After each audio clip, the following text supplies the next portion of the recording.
नमस्कार, आप देख रहे हैं इंडिया वॉइस और मैं हूं आपके साथ श्रुति अंगद। बुलेटिन की करेंगे शुरुआत। सीएम योगी ने बसपा सुप्रीमो मायावती को जन्मदिन की बधाई दी है।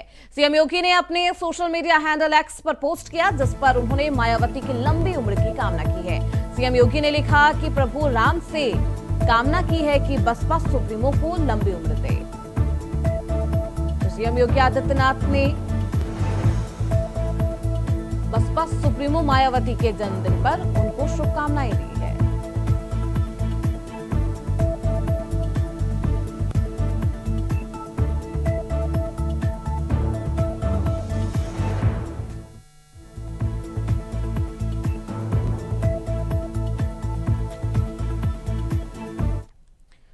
तो वहीं बहराइच से बड़ी खबर सामने आ रही है। बाइक सवार दंपति को तेज रफ्तार ट्रैक्टर ट्रॉली ने रौंद डाला है।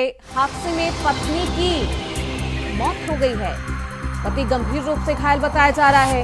हादसे में पत्नी शालिनी की दर्दनाक मौत हो गई है। बहराइच मेडिकल कॉलेज में वहीं पति का इलाज चल रहा है। राम गांव के रेहुआ मंसूर के पास ये हादसा हुआ है। हादसे में पत्नी की मौत हो गई है।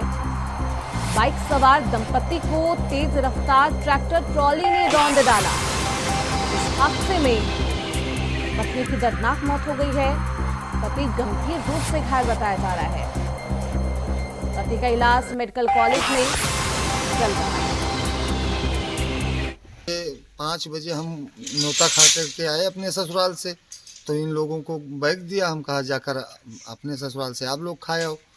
इसके बाद में वही 5 साढ़े 5 बजे घर से निकले और फिर गए मरवा निमंत्रण खाने। वहाँ निमंत्रण खा करके फिर निकले।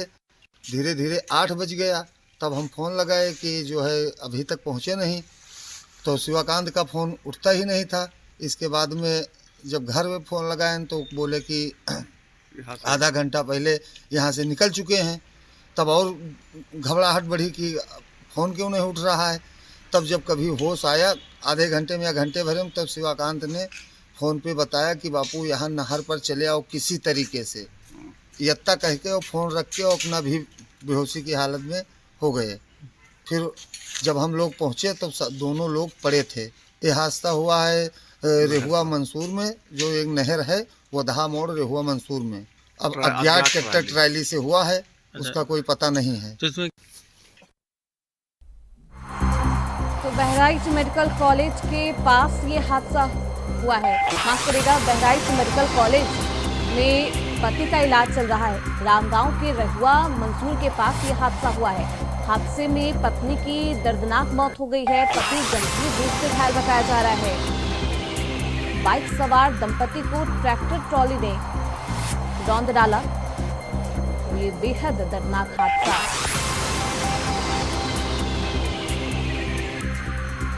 हादसे में पत्नी शालिनी की मौत हो गई है। बाइक सवार दंपति को तेज रफ्तार ट्रैक्टर ट्रॉली ने रौंद डाला है। अभी तक इस पूरे मामले में गिरफ्तारी नहीं हुई है किसी की। हादसे में पत्नी की दर्दनाक मौत हो गई है, पति गंभीर रूप से घायल बताया जा रहा है। बहराइच मेडिकल कॉलेज में पति का इलाज चल रहा है। बता दें कि राम गांव के रेहुआ मंसूर के पास यह हादसा हुआ है और ऐसे में कोहरे का कहर भी जारी है। और अब विजिबिलिटी कम होने के बाद ये रफ्तार का कहर भी देखने को मिला है, जिसमें तेज रफ्तार ट्रैक्टर ट्रॉली ने बाइक सवार दंपति को रौंद डाला है। इस हादसे में पत्नी की on the spot he dead हो गई है और अभी पति का इलाज बहराइच मेडिकल कॉलेज में चल रहा है।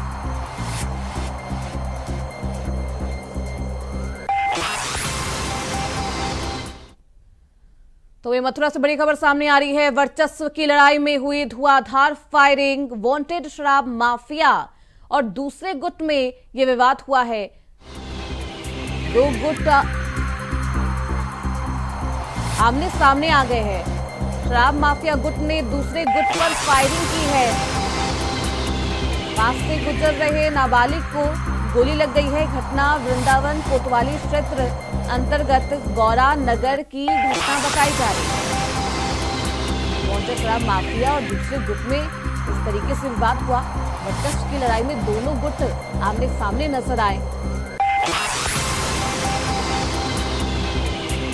इस घटना में नाबालिग को गोली लग गई है। घटना वृंदावन कोतवाली क्षेत्र अंतर्गत गौरा नगर की बताई जा रही है। शराब माफिया और दूसरे गुट में ये लड़ाई हुई है और इस घटना में नाबालिग को गोली लग गई है। विवाद के चलते, बरकस के विवाद के चलते इस तरीके से दो गुट आमने सामने आए, फायरिंग की गई है। वहीं फायरिंग के दौरान पास से गुजर रहे नाबालिग को गोली लग गई। तो घटना वृंदावन कोतवाली क्षेत्र अंतर्गत गौरा नगर की बताई जा रही है, जहां पर इस तरीके की घटना सामने आई। बरकस की लड़ाई में फायरिंग भी की गई है। हालांकि फायरिंग के दौरान एक नाबालिग पास से गुजर रहा था और ऐसे में उसे गोली लग गई है। पास से गुजर रहे नाबालिग को इस पूरे घटना में गोली लगी है, जिसका इलाज जारी है। घटना वृंदावन कोतवाली क्षेत्र अंतर्गत गौरा नगर की बताई जा रही है।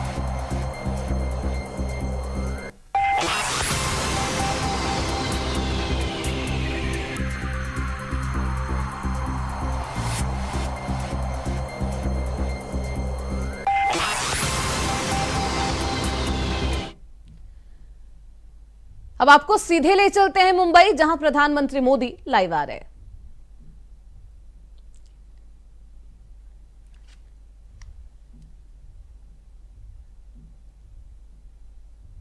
रक्षा सचिव Shri R.K. Singh, flag officers commanding in chief of western and eastern naval command, secretary department of defence production, CMD Mazagon docks limited, flag officers, distinguished invitees, सम्मानी वेटरन्स, मझगांव डॉक लिमिटेड के कर्मचारी एवं कार्मिक, मीडिया के दोस्तों, नौसेना के अफसर और नौसैनिक, देवियों और सज्जनों, भारतीय नौसेना के लिए ये बहुत गौरव और प्रतिष्ठा की बात है कि आज के इस ऐतिहासिक दिन, जब हम 3 फ्रंटलाइन प्लेटफॉर्म्स सूरत, नीलगिरी और वाक्षीर को एक साथ नौसेना में सम्मिलित कर रहे हैं, हमारे बीच भारत के माननीय प्रधानमंत्री जी उपस्थित हैं।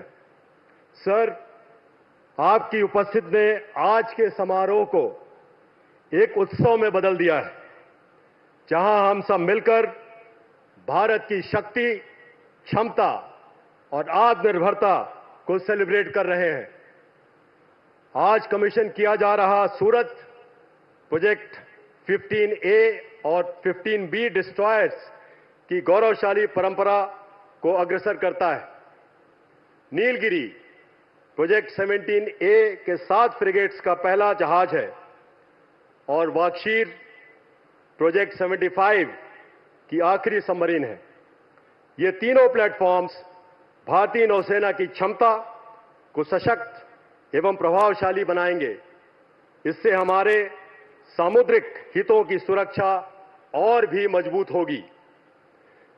मुझे यह बताते हुए बहुत खुशी हो रही है कि नौसेना ने अपना हाई टेम्पो ऑफ ऑपरेशंस बरकरार रखा है।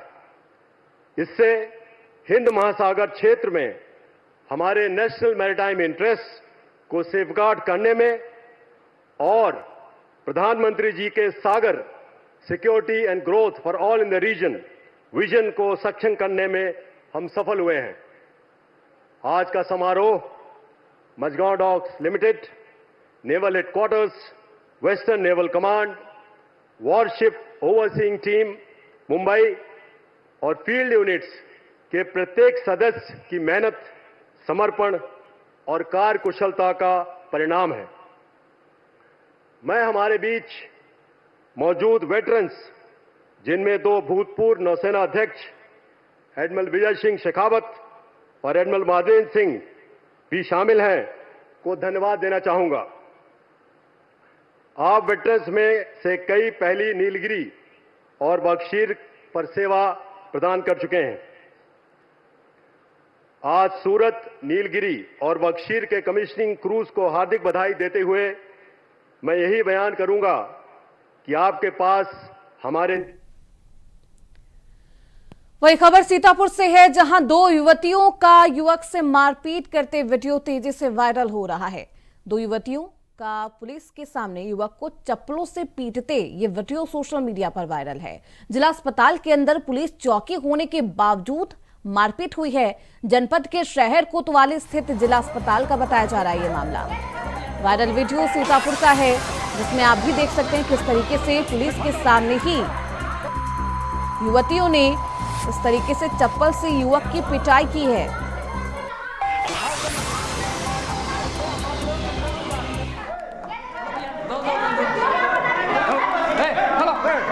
पुलिस के सामने युवक किस तरीके से क्या बटोर रहा है। पुलिस चौकी होने के बावजूद पुलिस चौकी के अंदर इस तरीके से मारपीट की गई है। जिला अस्पताल के अंदर पुलिस चौकी होने के बावजूद मारपीट हुई है और जनपद के शहर कोतवाली स्थित जिला अस्पताल का ये पूरा मामला बताया जा रहा है।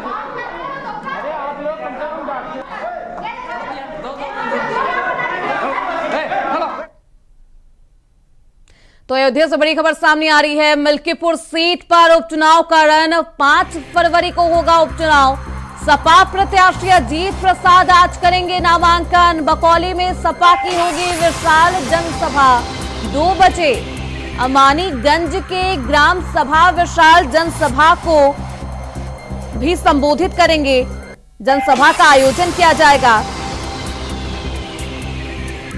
तो 5 फरवरी को वोटिंग होनी है और अब बीजेपी ने भी अपनी प्रत्याशी का ऐलान कर दिया है। चंद्रभान पासवान को बीजेपी ने अपना उम्मीदवार बनाया है। दूसरी तरफ समाजवादी पार्टी अजीत प्रसाद पर ही दांव लगाती हुई नजर आ रही है। सपा प्रत्याशी अजीत प्रसाद आज नामांकन भी करेंगे। बकौली में सपा की होगी विशाल जनसभा, जिसको संबोधित करेंगे अजीत प्रसाद। और 8 बार मिल्कीपुर में चुनाव हो चुके हैं अभी तक। 6 बार समाजवादी पार्टी यहां से जीत दर्ज कर चुकी है। तो 8 बार चुनाव में 6 बार समाजवादी पार्टी को जीत मिली है। मात्र 1 बार 2017 में बीजेपी ने इस सीट से जीत हासिल की थी। ऐसे में बीजेपी के लिए सीट साख और नाक का सवाल है, प्रतिष्ठा का सवाल बना हुआ है। और बीजेपी के जो 6 मंत्री हैं यहाँ पर युद्ध स्तर पर काम करते हुए नजर आ रहे हैं। अपने कार्यकर्ताओं को जीत का मंत्र देते हुए नजर आ रहे हैं।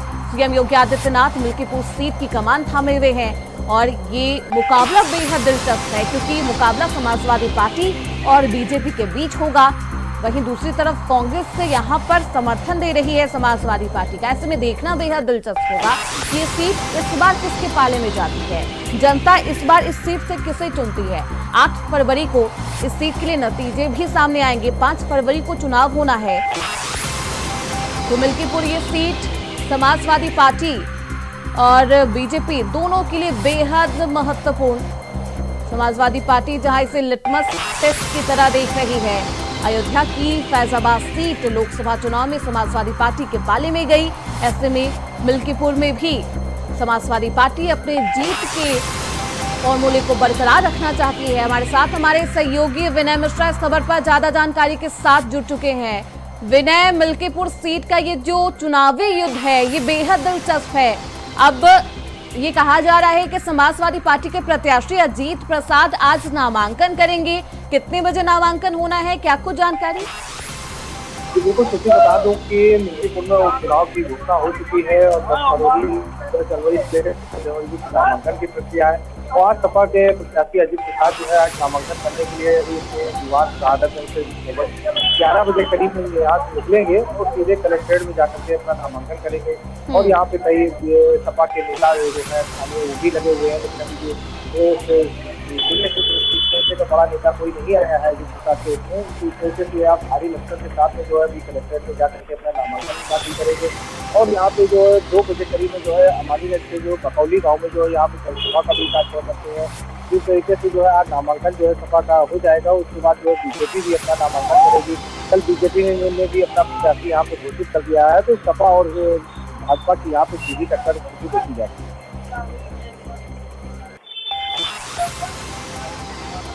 चुनावी युद्ध बेहद दिलचस्प है क्योंकि विनय, अब बीजेपी ने भी अपने प्रत्याशी का ऐलान कर दिया है। चंद्रभान पासवान और अजीत प्रसाद के बीच ये मुकाबला होना है। दोनों का, अगर दोनों के जनाधार की बात करें तो क्या कुछ खास है, इनका व्यक्तित्व कितना खास है?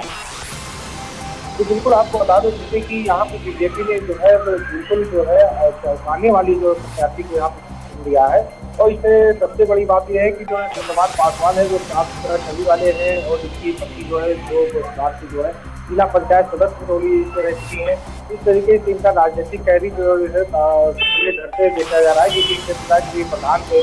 तो यहाँ पे अब यहाँ मिल्कीपुर क्षेत्र में वो कितना लोगों को जीत रह पाते हैं ये आने वाला वक्त बताएगा। लेकिन यहाँ पे मिल्कीपुर विधानसभा की अगर बात की है जो है तो चंद्रभान पासवान जो है अपने पार्टी होने की बिरादरी होने की वजह से जो है यहाँ पे बीजेपी ने इनको प्रत्याशी घोषित किया है। और दूसरी तरफ अजीत प्रसाद भी है, सपा के प्रत्याशी हैं और वो भी प्रत्याशी चाहते हैं। इन दोनों जो इसकी संख्या जो है ज्यादा है मतदाता को देखते हुए, तो इस वजह से बीजेपी ने यहाँ पे चंद्रभान पासवान को प्रत्याशी के रूप में उतारा है। और यहाँ पे सबसे ज्यादा जो है दलित वोट है 1,38,000 के करीब है। तो इस तरीके से जो है बीजेपी ने जो बड़ा कार्ड खेला है कि मिल्कीपुर चुनाव में चंद्रभान पासवान को उतार करके, लेकिन यहाँ का जो चुनाव सबसे हट के चली जा रही है क्योंकि विधानसभा हुई।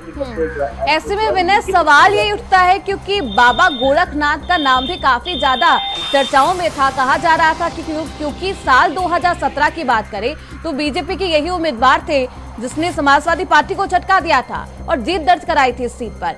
ऐसे में बाबा गोरखनाथ को क्यों नहीं टिकट दिया गया है बीजेपी के द्वारा? क्या कुछ वजह बताई जा रही है इसके पीछे की? तो बिल्कुल आपको बता दूं कि बाबा गोरखनाथ को पूरे दावेदारी से लगे हुए थे, आश्वासन भी मिला था हाईकमान से कि इनको इस्तीफा दिया जाए।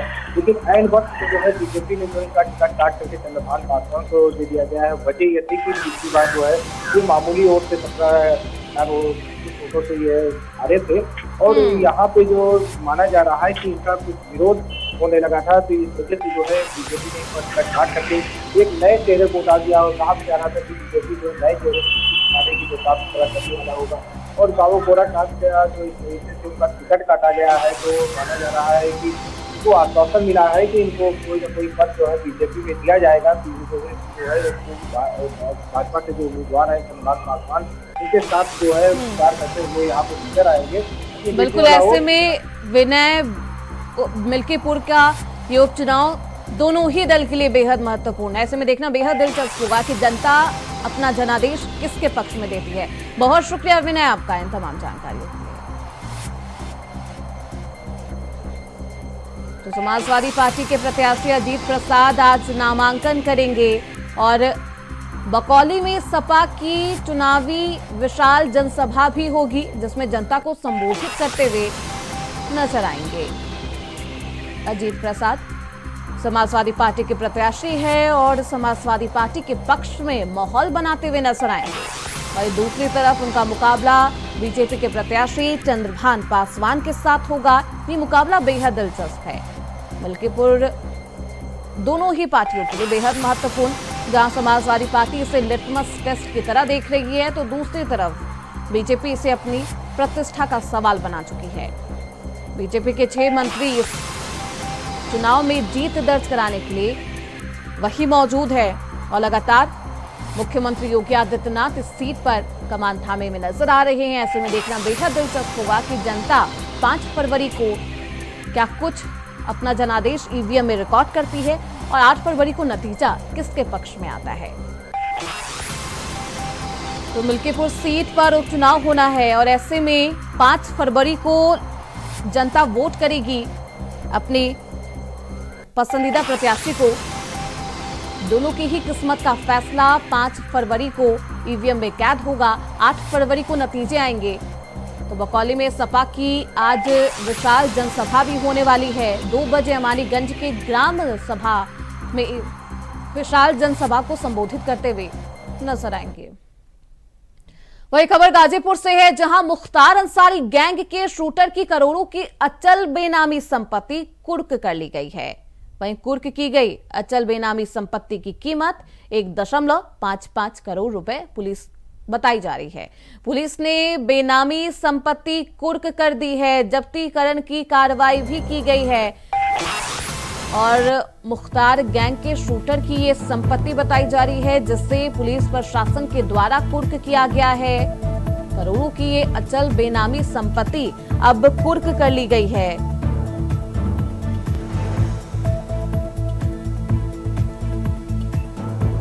एसपी की संस्तुति पर डीएम ने यह आदेश दिया है।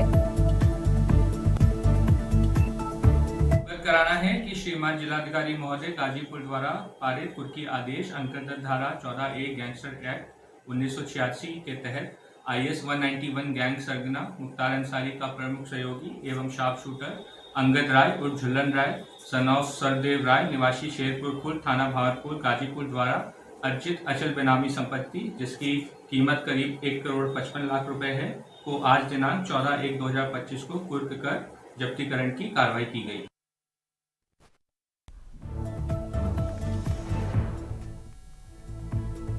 तो मुख्तार अंसारी के शार्प शूटर की ये बेनामी संपत्ति है, जिसे प्रशासन ने कुर्क कर दिया है और अचल बेनामी संपत्ति है, जिस पर प्रशासन की कार्रवाई की गई है प्रशासन के द्वारा। और वहां पर प्रशासन के आला अधिकारी भी मौजूद है।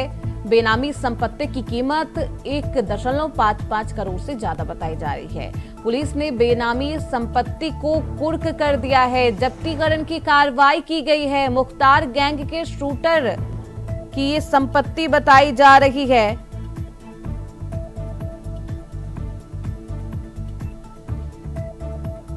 तो वहां पर अभी प्रशासन के आला अधिकारी मौजूद है। डीएम एसपी भी वहां पर मौजूद है। मुख्तार अंसारी के बेनामी संपत्ति को कुर्क किया गया है। मुख्तार अंसारी गैंग के शूटर की बेनामी संपत्ति है, जिसे कुर्क किया गया है प्रशासन के द्वारा। और वहां पर प्रशासन की टीम भी अभी तैनात है। एक अहम कार्रवाई मुख्तार अंसारी के खिलाफ पुलिस प्रशासन ने की है। उसके शूटर के खिलाफ ये की गई है कार्रवाई। शूटर के बेनामी संपत्ति को कुर्क कर दिया गया है। तो गाजीपुर में पुलिस प्रशासन भी हाई अलर्ट पर है। पुलिस प्रशासन की मुस्तैदी है वहां पर। आला अधिकारी वहां पर मौजूद है और मुख्तार गैंग के शूटर की ये अचल संपत्ति बताई जा रही है।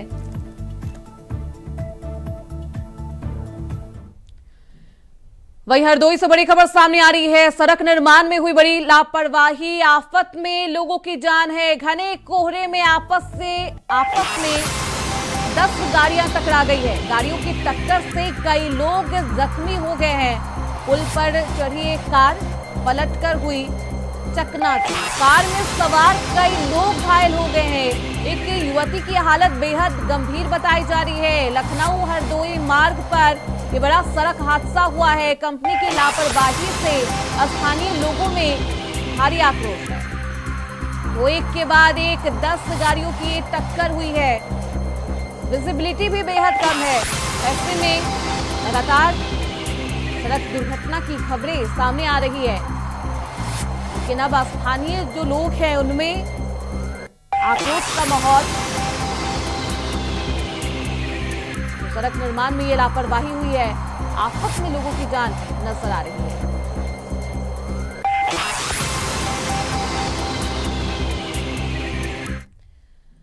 अब आपको सीधे ले चलते हैं लखनऊ, जहां बीएसपी की प्रेस कॉन्फ्रेंस की जा रही है।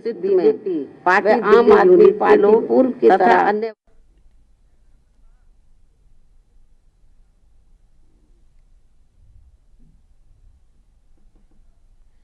तो मायावती प्रेस कॉन्फ्रेंस कर रही है। आज मायावती का जन्मदिन भी है। सीएम योगी आदित्यनाथ ने भी मायावती को जन्मदिन की बधाई दी है और आज बीएसपी प्रमुख मायावती जनता से बातचीत कर रही है, प्रेस कॉन्फ्रेंस कर अपनी बातों को और उसमें भी यूपी व बिहार से आकर अधिकांश झुग्गी झोपड़ियों में बसे लोगों के साथ तो यहाँ इन सभी विरोधी पार्टियों की रही सरकारों ने हर स्तर पर इनके साथ काफी सोतेला रवैया अपनाया है।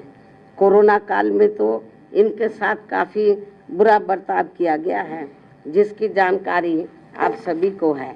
इसके साथ ही दिल्ली के गवर्नेंस को लेकर आप पार्टी की दिल्ली सरकार व केंद्र सरकार भी कोई कम नहीं है और कांग्रेस पार्टी तो इन दोनों की जननी है, जबकि व्यापक जनहित व जन कल्याण के मामले में सर्व समाज का हित बीएसपी में ही निहित व सुरक्षित है, ये सभी जानते हैं। और इसलिए दिल्ली विधानसभा चुनाव में सभी लोग बहुत सोच समझकर अपना वोट करें तो ये उचित होगा।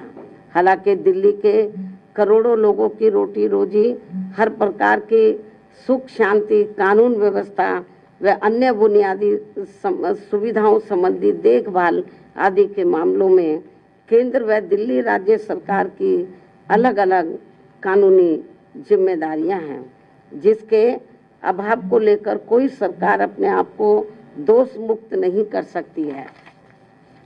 इसके बावजूद संकीर्ण राजनीति व चुनावी स्वार्थ के कारण आप व भाजपा आदि का रवैया जन व देश हित से परे गंभीर आरोप प्रत्यारोप व एक दूसरे को जन विरोधी साबित करने का ही ज्यादा है।